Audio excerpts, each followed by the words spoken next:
One of the best-known holiday poems turns 200 this year. It's about the night before Christmas, St. Nick, and 8 flying reindeer. One Oklahoma man has collected hundreds of copies of the poem, and he tells News on 6's Mike Glover why the poem is so special to him.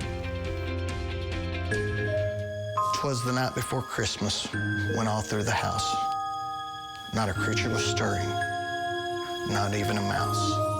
It is, without question, one of the most popular Christmas stories of all time, and there may not be anyone with as much knowledge and history of the iconic poem than Curtis Smith. I think this may be the first book, first publication to use the words "the night before Christmas." Written by Clement Clark Moore, it was initially titled A Visit from St. Nicholas. In 1822, he wrote the poem, and he was reading it to his family on Christmas Eve, just like the poem says. A relative was really impressed by the writing and wanted a copy of the now famous poem. Well, the next year, she sent her copy to the editor of the Troy Sentinel in Troy, New York, and he puts it in the newspaper anonymously.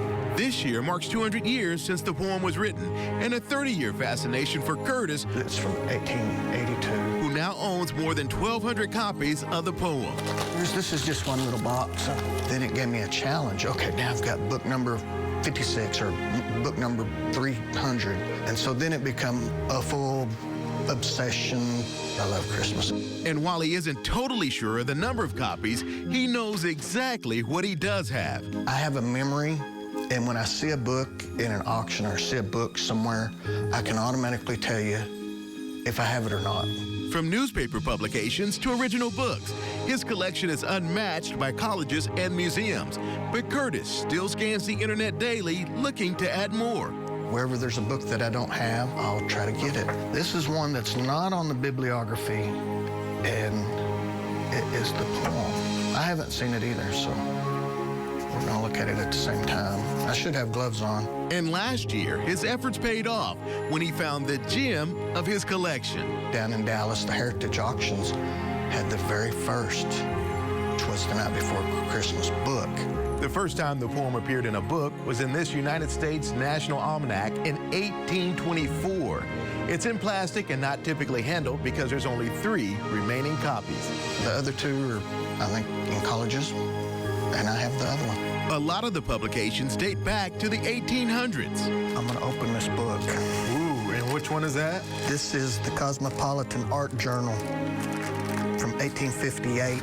The priceless items are stored in a vault and very rarely taken out. And this is it, right here, from 1860. In 1860, Abraham Lincoln was elected president. I was right. That is the first picture of Santa Claus.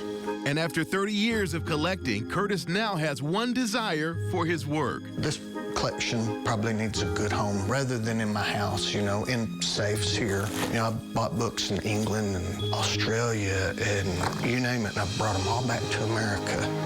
And so I have them. He's had offers in other states for display, but he's Oklahoma through and through, and really wants a place in his home state for his priceless Christmas collection.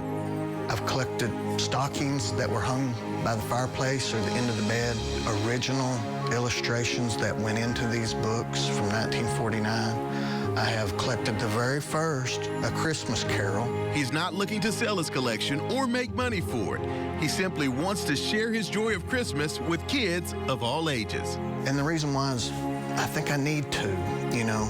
I don't know why I started. I don't know why I did what I did. You know, for 200 years, this poem's been going strong. Truly living up to his calling. The guy that saved Christmas. Not saved it, but saved it.